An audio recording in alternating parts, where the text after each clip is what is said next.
Hello all. आज हम बात करेंगे मेजर्स ऑफ डिस्पर्जन के बारे में। ये क्लास 10 के बेसिक स्टैटिस्टिक्स के चैप्टर का आखिरी लेक्चर होगा। इससे पहले जितने भी और टॉपिक्स इस चैप्टर के वो हमने कवर किए हैं। ठीक है, तो हम आज बात करेंगे रेंज के बारे में, वेरिएंस के बारे में और स्टैंडर्ड डिविएशन के बारे में।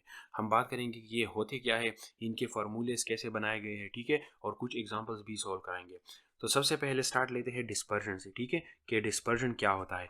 तो डिस्पर्जन बेसिकली स्प्रेड या स्कैटरनेस को बोलते हैं हमारे डेटा सेट में। ठीक है, स्कैटरनेस का मतलब है कि कितना डेटा जो है एक दूसरे से दूर है। ठीक है, यानी डेटा में जो हमारे पास ऑब्जर्वेशन है वो कैसे लाई करते हैं। ठीक है, लेट्स से मैं एक एग्जांपल लेता हूँ कि 1 2 3 एंड देन 100। ठीक है, इस डेटा सेट में मेरे पास 4 ऑब्जर्वेशन है। अब अगर मैं ये देखना चाहूँ कि ये डेटा कैसे जो है ये स्प्रेडेड है, ठीक है, यानी इसमें नंबर एक दूसरे के करीब है, एक दूसरे से दूर है, कितने दूर है। ठीक है, अगर ये देखना चाहूँ तो इसको हम क्या बोलेंगे, फिर इसको हम बोलेंगे डिस्पर्जन। ठीक है, और डिस्पर्जन डेटा सेट में हम दो तरीकों से देखते हैं। एक तो ये देखते हैं कि इस डेटा में मैक्सिमम और मिनिमम वैल्यू क्या है। ठीक है, यानी हम स्प्रेड देख लेते हैं दो एक्सट्रीम ऑब्जर्वेशंस का। ठीक है, जो मैक्सिमम और मिनिमम वैल्यू होगा, ठीक है, उसको इसमें हमारे पास क्या आता है, इसमें हमारे पास आता है रेंज। ठीक है, इसमें रेंज आता है।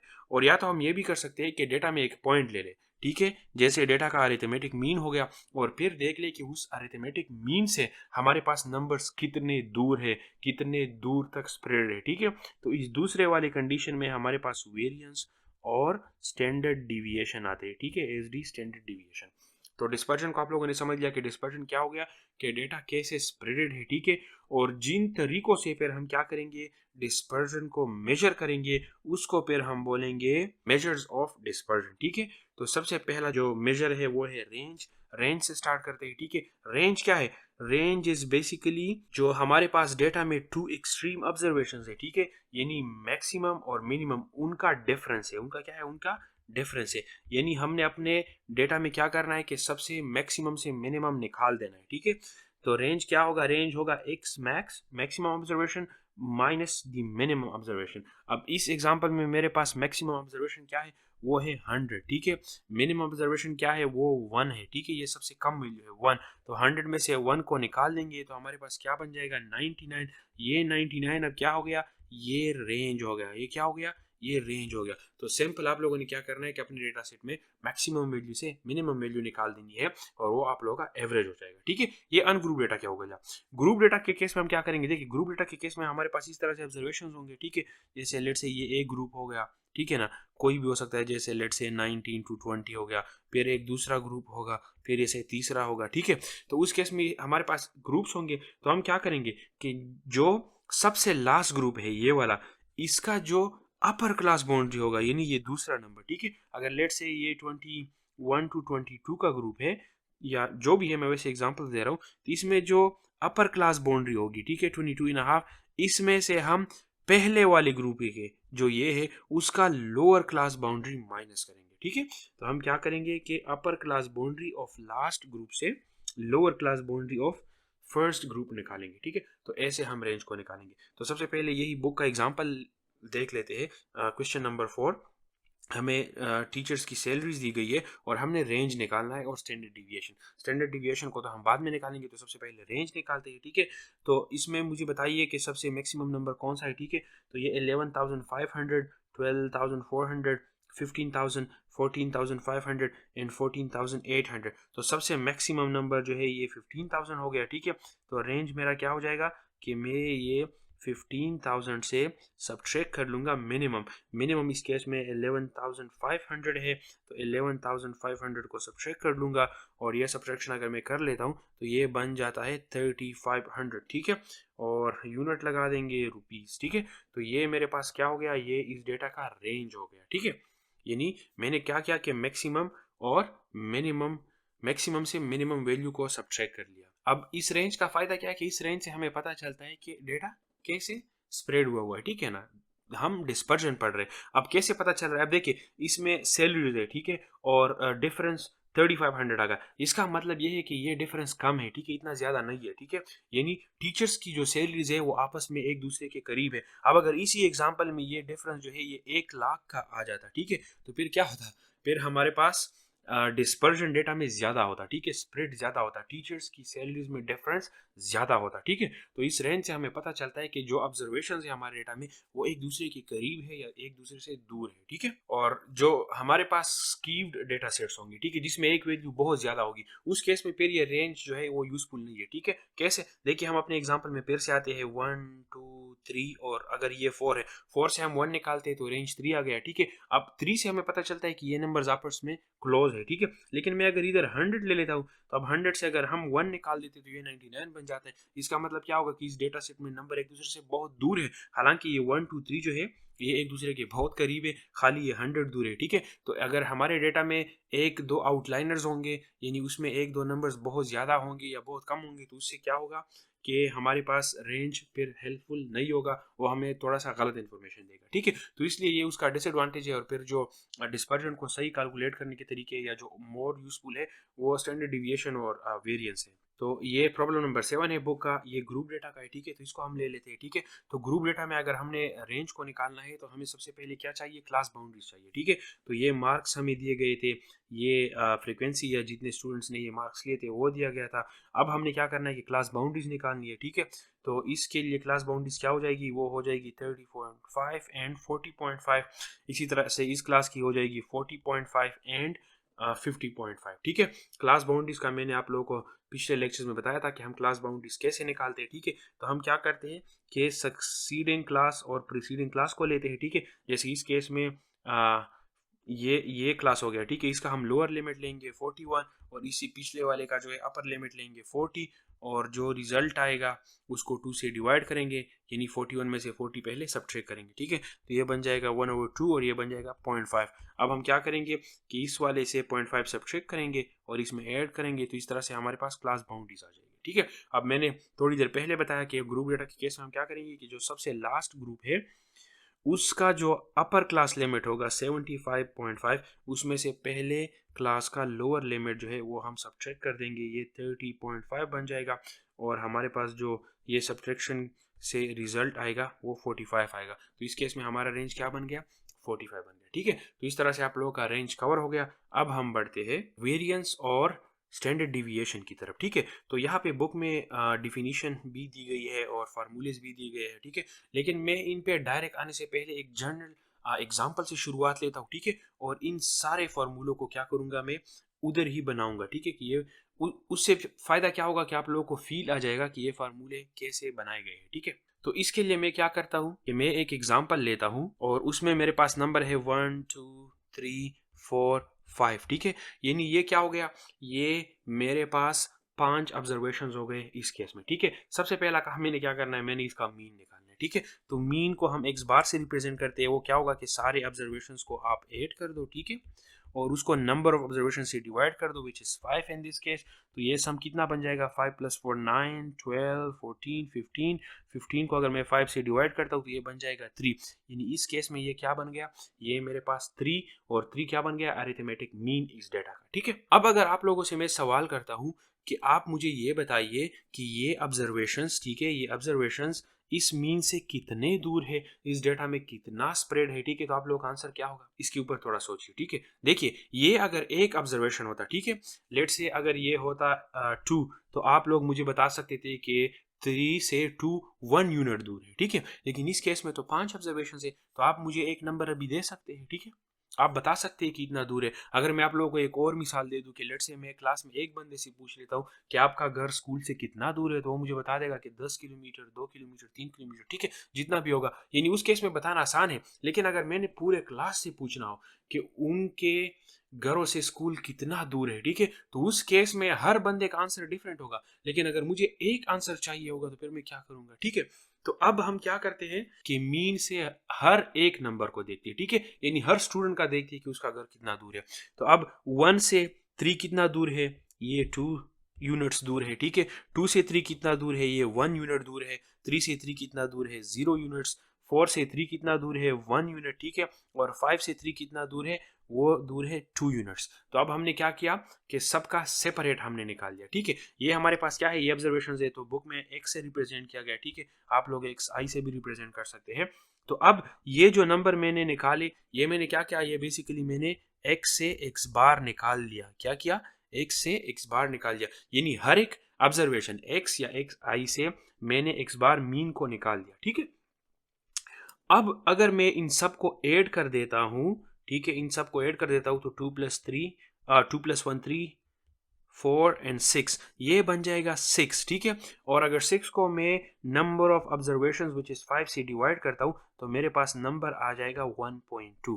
ठीक है, तो अभी थोड़ा सा देखते हैं। ठीक है, सबसे पहले मैंने क्या किया, मैंने मीन निकाला। ठीक है, फिर मैंने क्या किया कि हर ऑब्जर्वेशन से मीन को निकाला, तो ये मेरे पास क्या बन गया, ये मेरे पास डिविएशन बन गया। ये क्या बन गया? डिविएशन। इसको हम डिविएशन बोलते हैं, यानी हमने ये देखा कि हमारे मीन से या ऑब्जर्वेशन से मीन कितना दूर है। ठीक है, या मीन से हर एक ऑब्जर्वेशन कितना दूर है। ठीक है, एक ही बात है। यहाँ पे फिर हमने क्या किया कि हमने जितने भी ये डिविएशंस बने थे, ठीक है, ये आप देखिए ये एक ऑब्जर्वेशन का है। ठीक है, तो 1 से 2, 2 से 1 से 3, फिर 2 से 3, फिर 3 से 3। ठीक है, इस तरह से।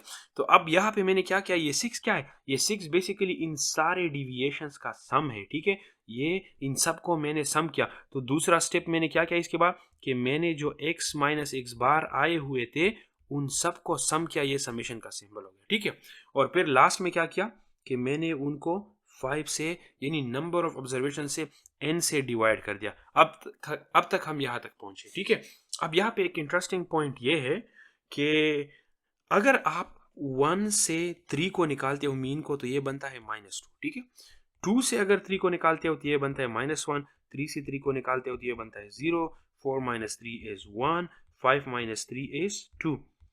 अब अगर आप लोग इन सब को सम करते हैं तो ये 0 के बराबर आता है। -2 एंड -1 -3 हो गया, इन 2+1 3 सबको आप ऐड करते हो तो ये टोटल रिजल्ट कितना बनता है, ये 0 बनता है। 0 को आप 5 से डिवाइड करते हो तो ये वापस 0 बन जाएगा। इसका मतलब क्या है? इसका मतलब ये है कि इस फार्मूले में एक गड़बड़ है। वो गड़बड़ क्या है कि हमारे पास जब नेगेटिव वैल्यूज आ जाते हैं उससे हमारे पास रिजल्ट 0 आ सकता है, और इसका मतलब ये होगा कि इसमें कोई स्प्रेड है ही नहीं, हालांकि हमारे पास तो स्प्रेड है।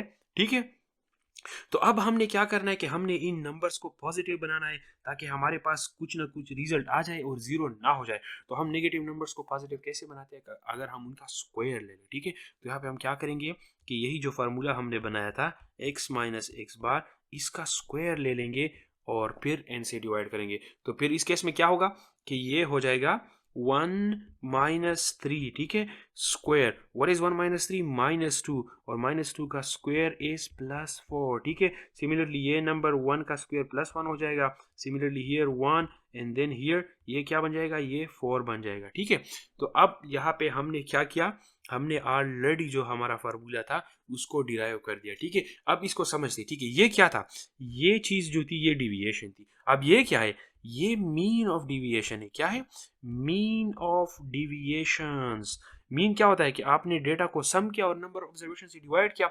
यहाँ पे हमने क्या किया कि सारे डिविएशंस को सम किया और उसको नंबर ऑफ डिविएशन से डिवाइड कर दिया, तो ये बन गया डिविएशंस का मीन, यानी डिविएशंस का अरिथमेटिक मीन। ठीक है, अब ये टर्म क्या है, ये टर्म भी बेसिकली मीन ऑफ डिविएशंस है, पर मीन ऑफ डिविएशन खाली नहीं है, ये है mean of squared of deviations. क्या? Squared of deviations. ठीक है, यानी जो डिविएशंस थे उनको हमने स्क्वायर किया और उसका मीन ले लिया। ठीक है, तो हम जब डिविएशंस को स्क्वायर करते हैं और उसका मीन लेते हैं तो जो रिजल्ट आता है उसको हम बोलते हैं वेरिएंस। ठीक है, और आप लोगों को समझ आ गई कि स्क्वायर हमने क्यों ले लिया। ठीक है, नंबर्स को पॉजिटिव करने के लिए। अब आप लोग मुझे एक बात बताइए, मैंने आप लोगों से पूछा था कि आप मुझे बताइए कि इस मीन से ये नंबर कितने दूर है, या जो क्लास वाली एग्जांपल मैंने दी थी कि हर बंदे का घर स्कूल से कितना दूर है। ठीक है, आप लोगों ने मुझे जवाब में क्या बताया, आप लोगों ने मुझे वो नंबर देने की बजाय उसका स्क्वायर बता दिया। ठीक है, यानी लेट से आतिफ एक लड़का है, आतिफ से मैंने पूछा क्लास में कि आपका स्कूल कितना दूर है, तो उसको तो बताना चाहिए था कि लेट से अगर 3 किलोमीटर दूर है कि 3 किलोमीटर। उसने मुझे क्या बताया, उसने मुझे बताया कि 9 किलोमीटर, यानी उसने मुझे 3 का स्क्वायर बता दिया, यानी जो मैंने पूछा था वो उसे नहीं बताया। ठीक है, तो अब अगर मुझे वो नंबर चाहिए जो एक्चुअल है तो उस केस में मैं क्या करूंगा, ठीक है ना, बेसिकली मैं उसका स्क्वायर रूट ले लूंगा। स्क्वायर को हम कैसे खत्म करते हैं, स्क्वायर रूट से। तो ये जो टर्म हमारे पास आया था x minus x bar square divide by n, इसका मैं अगर स्क्वायर रूट ले लूँ, ठीक है, तो मेरे पास एक और टर्म आ जाएगा जिसको हम बोलते हैं स्टैंडर्ड डिविएशन, ठीक है। तो ये स्टैंडर्ड डिविएशन का फॉर्मूला भी हमारा डिराइव हो गया। स्क्वायर रूट हमने क्यों ले लिया?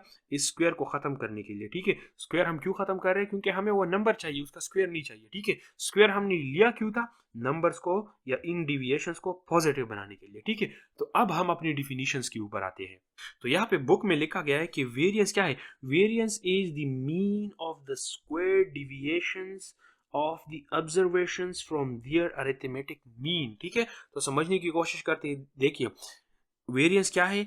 ये स्क्वेयर्ड डिविएशंस का फ्रॉम अरिथमेटिक मीन, ठीक है। तो अरिथमेटिक मीन से हम ऑब्जर्वेशंस का डिविएशन लेंगे, उसका स्क्वायर बनाएंगे, ठीक है, और फिर जो रिजल्ट आएंगे उन सब का हम क्या लेंगे? मीन लेंगे। मीन क्या होगा कि इन सब को सम करो और नंबर ऑफ ऑब्जर्वेशन से डिवाइड कर दो, ठीक है। तो ये हमारा वेरिएंस बन गया, ठीक है। तो वेरिएंस में हम क्या करते हैं कि जो मीन डिविएशंस होते हैं उनका स्क्वायर लेके हम फिर बाद में मीन लेते हैं, ठीक है। तो ये हमारा वेरिएंस बन जाता है, ठीक है।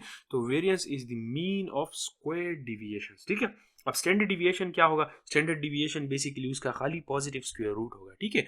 तो it is the square root of mean of the squared deviations from their arithmetic mean, ठीक है। तो हम अरिथमेटिक मीन लेंगे, फिर उसका डिविएशन निकालेंगे हर ऑब्जर्वेशन का अरिथमेटिक मीन से, ठीक है।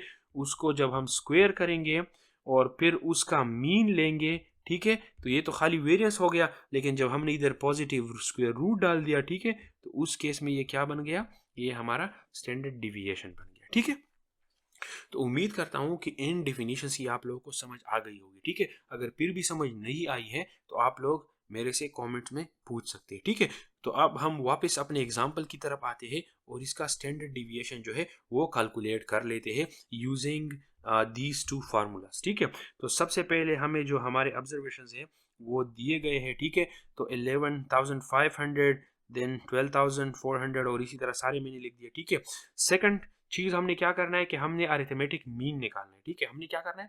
Arithmetic mean. तो अरिथमेटिक मीन हम कैसे निकालेंगे कि जितनी भी ऑब्जर्वेशन है उनको सम कर लेंगे और नंबर ऑफ ऑब्जर्वेशन से डिवाइड कर देंगे, ठीक है। हमारे पास सम ऑब्जर्वेशन ये आ रहा है, ठीक है। अगर हम इन सारों को ऐड करते हैं तो वो बन जाता है 68,200 और अगर इसको नंबर ऑफ ऑब्जर्वेशन 5 से डिवाइड करते हैं तो ये बन जाएगा 13,640। ये हमारे पास क्या बन गया? ये मीन बन गया, ठीक है।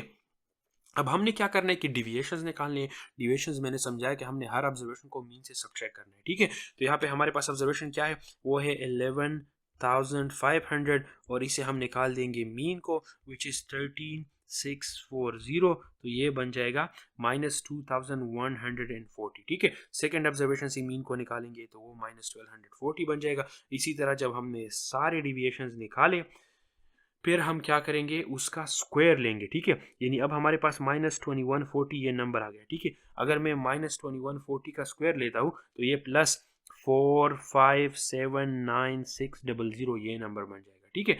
इसका स्क्वायर लेता हूँ तो ये नंबर बन जाएगा।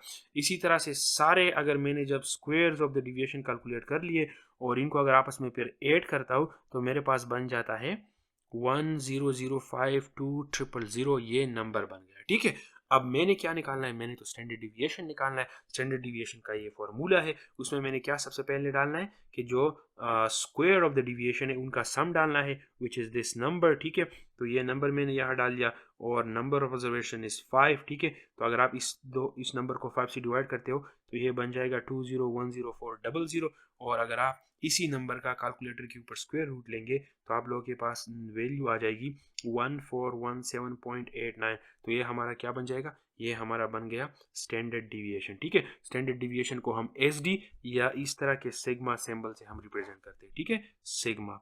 और वेरिएंस को हम S स्क्वायर से रिप्रेजेंट करते हैं, ठीक है। अब अनग्रुप डेटा के केस में हमारे पास और ग्रुप डेटा के केस में अगर हमने वेरिएंस या स्टैंडर्ड डिविएशन निकालना है तो हमारे पास ये जो फार्मूलेस बाय डेफिनेशन हमने डिराइव किए थे, इनके दो अल्टरनेट फॉर्म्स भी है, ठीक है। यानी ये वेरिएंस का फार्मूला है और ये स्टैंडर्ड डिविएशन का, ठीक है। अब आप लोगों के जहन में आ रहा होगा कि किस तरह से दो फार्मूलेज हो सकते हैं, ठीक है। फिर आप लोगों के जहन में ये भी सवाल आया होगा कि क्या मैं इस फार्मूले को यूज करूं या इसको यूज करूं, ठीक है। दोनों से रिजल्ट सेम आएगा या नहीं आएगा, ठीक है। तो सारे सवालों का जवाब आप लोगों को एक छोटी सी डिराइवेशन में मिल जाएगी, ठीक है। तो हमने अब क्या करना है कि इस फार्मूले वेरिएंस के फार्मूले और इस वाले बाय डेफिनेशन वेरिएंस के फार्मूले को कंपेयर करना है, ठीक है।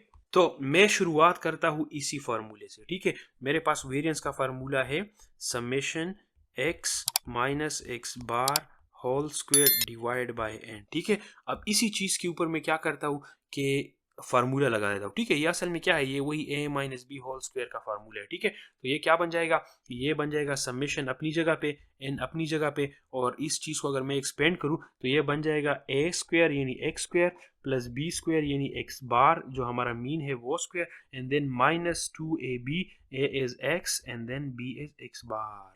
यहाँ तक समझ आ गई। अब हमने क्या करना है कि ये समेशन और n को अप्लाई कर देना है, ठीक है। तो ये पहला टर्म बन जाएगा summation x square over n, दूसरा टर्म बन जाएगा summation x bar square over n, और तीसरा टर्म बन जाएगा समेशन 2x x बार ओवर n, ठीक है। अब यहाँ पे ये समेशन कितनी बार आया हुआ है, ठीक है। यानी कितनी बार हम एक्स बार को ऐड कर रहे हैं, जितने हमारे पास ऑब्जर्वेशन है, ठीक है। यानी ये समेशन सिंबल क्या है, ये basically it is running from 1 to n। इसका मतलब क्या है कि 1 से लेके n तक, n क्या है, नंबर ऑफ ऑब्जर्वेशन है, ठीक है। यानी लेट से हमारे पास डेटा है, ठीक है, और उसमें ऑब्जर्वेशन है 1 2 3 4 5, ठीक है। तो ये समेशन जो है ये n तक जाएगा। n यहाँ पे क्या है, 5 नंबर ऑफ ऑब्जर्वेशन है, ठीक है। यानी हम 5 दफा इस x को, इस x बार को और इन सब को सम करें, ठीक है। ये बात तो आप लोगों को समझ आ गई। अब इस चीज को हम अपनी जगह पे रहने देते, ठीक है, summation x square over n। Similarly इसी चीज को जरा समझने की कोशिश करते हैं, ठीक है। अब समेशन x बार स्क्वायर क्या है, देखिए अगर मैं कहूँ कि समेशन 2, ठीक है, और 1 से लेके n तक है, ठीक है, तो इसका रिजल्ट क्या आएगा, इसका रिजल्ट आएगा 2n। क्यों, यानी इस समेशन का क्या मतलब है कि आप 2 को n टाइम्स ऐड करें। अब इस केस में मैं n को लेट से 3 लेता हूं, ठीक है। तो इस केस में एग्जांपल क्या बन जाएगा, i runs from 1 to 3 of 2। तो इस केस में इससे मैं कह रहा हूं कि रिजल्ट आना चाहिए 2 टाइम्स 3, ठीक है। कैसे, अब इस समेशन का क्या मतलब है कि आप लोग 2 को 3 दफा ऐड करें, सो 2 प्लस 2 प्लस 2। इसका क्या मतलब है कि आप लोग 2 को 3 दफा ऐड करें, ठीक है। इन 2 time 3 is 6 and this is 6 as well, ठीक है। तो अब यहाँ पे अगर मैं एक्स बार को, यानी इस चीज को, एक्स बार स्क्वायर को, इस टर्म को, ठीक है, अगर ऐड करता हूं n टाइम्स, तो इसका आंसर क्या आएगा, इसका आंसर आएगा यही एक्स बार स्क्वायर बल्कि n times x bar square, ठीक है। यानी जितनी दफा मैं ऐड कर रहा हूं वही उसके साथ मल्टीप्लाई कर दूंगा। 2 को मैं ऐड कर रहा था, कितनी टाइम्स ऐड कर रहा था, 3 टाइम्स ऐड कर रहा था, तो 3 को मैंने मल्टीप्लाई कर दिया। एक्स बार स्क्वायर को मैं ऐड कर रहा हूं, कितने टाइम्स ऐड कर रहा हूं, n टाइम्स ऐड कर रहा हूं, ठीक है। और एक n से डिवाइड कर देंगे। सिमिलरली माइनस अपनी जगह पे। अब ये 2 क्या है, ये 2 कांस्टेंट है, ठीक है। ये एक्स बार क्या है, ये एक्स बार भी कांस्टेंट है, यानी मीन की एक वैल्यू ही होगी डेटा सेट में ना। ये x क्या है, ये x वेरिएबल है, इसके मुख्तलिफ वैल्यूज हो सकते हैं, x1 भी है, x2 भी है, x3 भी है हमारे डेटा सेट में, ठीक है। तो ये 2 और x बार को हम समेशन से बाहर निकाल सकते हैं। तो हमारे पास समेशन के अंदर क्या रह जाएगा, समेशन x और n। क्यों बाहर निकाल सकते हैं, क्योंकि ये कांस्टेंट्स है, ठीक है, तो ये बाहर आ जाएंगे। कांस्टेंट्स को हम समेशन साइन से बाहर निकाल सकते हैं। अब ये चीज क्या होगी, इस चीज के ऊपर आप लोग गौर करें। Summation of all observations divide by n, ये क्या है, क्या ये एक फेमिलियर टर्म नहीं है, ये बेसिकली अरिथमेटिक मीन है। तो इसको हम रिप्लेस कर देंगे x बार से, ठीक है। तो ये हो गया summation x square over n plus ये n और n कैंसिल हो जाएंगे, यहाँ खाली एक x बार स्क्वायर रह गया, और ये हो गया माइनस 2x बार, और इस चीज की जगह एक और x बार आ गया, ठीक है। तो अब हमारे पास क्या हो गया कि अगर हम दो x बार को आपस में मल्टीप्लाई करते हैं तो क्या बन जाएगा, वो बन जाएगा x बार स्क्वायर, ठीक है। तो लास्ट टर्म हमारे पास ये वाला क्या हो गया, ये अपनी जगह पे आ जाएगा, summation x square over n ये प्लस एक्स बार स्क्वायर अपनी जगह पे, और ये क्या बन गया, ये बन गया minus two x bar square. ठीक है, तो सिमिलरली ये term summation x square over n अपनी जगह, एक x bar square and then we have minus two x bar square, तो आंसर क्या आ जाएगा, माइनस एक्स बार स्क्वायर आ जाएगा। ठीक है, अब ये एक्स बार क्या है, ये बेसिकली मीन है ना, तो इसकी जगह हम अपना मीन का फार्मूला लिख देते हैं। ठीक है, x square over n minus अपनी जगह पे एक्स बार क्या है, x bar is basically summation x over n. ठीक है, और स्क्वायर इसके ऊपर आएगा क्योंकि पूरे एक्स बार के ऊपर स्क्वायर है, तो इस पूरे टर्म के ऊपर स्क्वायर आ जाएगा, और ये क्या बन गया, ये आप लोगों के वेरिएंस का ये वाला फार्मूला बन गया। ठीक है, यानी बेसिकली हमने क्या किया कि इस फार्मूले को एक्सपेंड किया। ठीक है, ए माइनस बी होल स्क्वायर का फार्मूला लगाया और ये आ गया। ठीक है, तो जितने भी क्वेश्चंस थे आप लोगों के वो सॉल्व हो गए अभी के नहीं। ठीक है, यानी ये दोनों फार्मूले सेम है, एक ही कॉइन्स के दो सिक्के हैं। ठीक है, एक फार्मूले से दूसरा बनाया गया है। ठीक है, दोनों में से किसी को भी आप लोग यूज करेंगे तो रिजल्ट सेम आएगा। ठीक है, और सिमिलरली स्टैंडर्ड डिविएशन का भी ये हो गया। ठीक है, हमने यहाँ पे क्या किया कि इसको भी इसी तरह से एक्सपेंड करके ये फार्मूला इसका बना दिया। ठीक है, अब ग्रुप डेटा के केस में क्या होगा कि ग्रुप डेटा के केस में हम खाली उन्हीं फार्मूलेस जो हमारे पास थे ये एफ टर्म ऐड कर देंगे। ठीक है, जैसे अनग्रुप डेटा के केस में हमारे पास था summation x square over summation F. ठीक है, और ये था summation x over sorry ungroup data के केस में एन आता है। ठीक है, और ये था एन और इसके ऊपर होल स्क्वायर। तो ग्रुप डेटा के केस में हम क्या कर देंगे कि इस टर्म से आगे इधर फ्रीक्वेंसी का टर्म। ठीक है, और नंबर ऑफ ऑब्जर्वेशन हमारे पास कितने होते हैं, वो जितनी फ्रीक्वेंसी होती है। ठीक है, सारे फ्रीक्वेंसीज को सम करके उतने ही हमारे पास ऑब्जर्वेशन बनते हैं, तो इसको रिप्लेस कर दिया। और सिमिलरली यहाँ पे तो ये हमारे पास वेरिएंस और स्टैंडर्ड डिविएशन के ग्रुप डेटा के केस में फॉर्मूलेस बन गए। ठीक है, अब ग्रुप डेटा का एक एग्जांपल लेते हैं। ठीक है, हमारे बुक में क्वेश्चन नंबर 6 को हम लेते हैं, उसमें हमें जो है लेंथ ऑफ 32 आइटम्स दिया गया है। ठीक है, और हम साथ में फ्रीक्वेंसी भी दी गई और पूछा गया है कि आप लोगों ने mean length which is arithmetic mean ये निकालना, तो आसान होगा, पिछले लेक्चर्स में हमने किया है, एंड स्टैंडर्ड डिविएशन। ठीक है, तो स्टैंडर्ड डिविएशन को हम निकालेंगे। तो देखिए, सबसे पहला तो ये जो लेंथ का कॉलम था और ये फ्रीक्वेंसी का कॉलम था, ये तो मुझे दिया गया था। ठीक है, अब आगे मैंने क्या करना है, इस सवाल में क्या पूछा गया है कि आप स्टैंडर्ड डिविएशन निकालें। ठीक है, स्टैंडर्ड डिविएशन के ग्रुप डेटा का फार्मूला मुझे दिया गया है। ठीक है, ये उसका फार्मूला है। ठीक है, तो हम स्टैंडर्ड डिविएशन के फार्मूला के ऊपर आते हैं। उसमें हमारे पास क्या टर्म्स है, उसमें सबसे पहला टर्म ये वाला एक्स स्क्वायर है। क्या है, ये एक्स स्क्वायर है।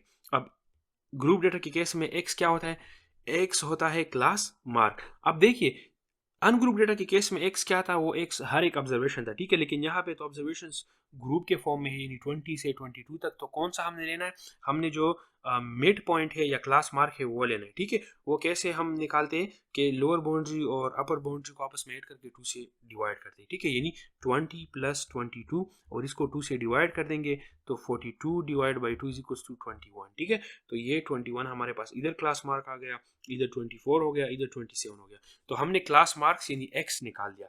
अब हमने उसी एक्स का स्क्वायर करना है, हमारे फार्मूले में स्क्वायर है। ठीक है, तो उसका स्क्वायर करेंगे, 21 का अगर आप लोग स्क्वायर करते हो तो ये बन जाता है 441। ठीक है, 24 का आप लोग स्क्वायर करते हो तो ये 576। इस तरह से हमने स्क्वायर्स भी निकाल दिए। नेक्स्ट हमने क्या करना है, हमारे फार्मूले में एफ और एक्स का मल्टीप्लिकेशन है, तो हमने आपस में एफ और एक्स को मल्टीप्लाई करना है। तो अगर आप लोग 3 को इस 3 को 21 से मल्टीप्लाई करते हैं तो 63 बन जाएगा। ठीक है, 6 को 24 से मल्टीप्लाई करते तो ये 144 बन जाएगा। इसी तरह से हमने ये कॉलम भी फिल कर लिया। नेक्स्ट हमारे फार्मूले में क्या है, हमारे फार्मूले में एफ और एफ एक्स का स्क्वायर है। ठीक है, एफ और एक्स स्क्वायर का मल्टीप्लिकेशन है, सॉरी एफ और एक्स स्क्वायर का मल्टीप्लिकेशन है। ठीक है, तो ये हमारे पास एक्स स्क्वायर है, ये हमारे पास एफ है, हम मल्टीप्लाई कर देंगे। 3 को अगर आप लोग इस 441 से मल्टीप्लाई करते तो ये बन जाएगा 1323। इसी तरह से 6 को अगर आप लोग 576 से मल्टीप्लाई करते तो ये नंबर आ जाता है। ठीक है, अब इंड में क्या है कि हमारे पास एफ एक्स स्क्वायर का सम भी है, तो हमने इनको सम कर दिया, इधर नंबर आ गया 23,805। हमारे पास फ्रीक्वेंसीज का सम है, तो हमने अपने फ्रीक्वेंसी कॉलम को भी सम कर दिया, इधर 32 बन गया। और हमारे पास ये एफ और एक्स का खाली यानी एफ और एक्स को मल्टीप्लाई करके उनका भी सम है, तो वो ये कॉलम बनता है, वो भी हमने सम कर दिया। अब आ गए हम अपने फार्मूला के ऊपर। ठीक है, और फार्मूला में हम क्या करेंगे कि हम अपना स्टैंडर्ड डिविएशन निकालेंगे। ठीक है, तो स्टैंडर्ड डिविएशन क्या हो गया, वो हो गया this summation f x square जिसकी वैल्यू ये है, समेशन ऑफ फ्रीक्वेंसीज की वैल्यू ये है, and then summation of f x this number 867, इसको समेशन ऑफ फ्रीक्वेंसी 32 से डिवाइड करेंगे और उसका होल स्क्वायर लेंगे। ठीक है, तो इससे तो ये नंबर आ गया, इससे ये नंबर आ गया, दोनों को सब्ट्रैक्ट करेंगे तो ये बनेगा, और लास्ट में अगर स्क्वायर रूट लेंगे 9.8694 का तो 3.1415 ये हमारे पास क्या बन गया, ये स्टैंडर्ड डिविएशन बन गया इस डेटा का। ठीक है, सिमिलरली अगर यहाँ पे वेरिएंस पूछा होता तो प्रोसेस बिल्कुल सेम होता, खाली फार्मूले में ये स्क्वायर रूट ना होता। ठीक है, बाकी टेबल इस तरह से और कैलकुलेशन बिल्कुल सेम होती। ठीक है, तो वेरिएंस क्या होता, वेरिएंस बेसिकली ये नंबर पे होता 9.8694। अब चूंकि इस सवाल में मीन का भी पूछा था तो चलो मीन को भी देख लेते हैं। ठीक है, मीन क्या है, मीन ग्रुप डेटा के केस में ये फार्मूला है, समेशन एफ एक्स को समेशन एफ से हम डिवाइड करेंगे तो समेशन एफ एक्स इज 867। ठीक है, और समेशन ऑफ फ्रीक्वेंसीज इज 32, तो ये करेंगे तो 27.093 ये हमारे पास इस डेटा का मीन बन जाएगा।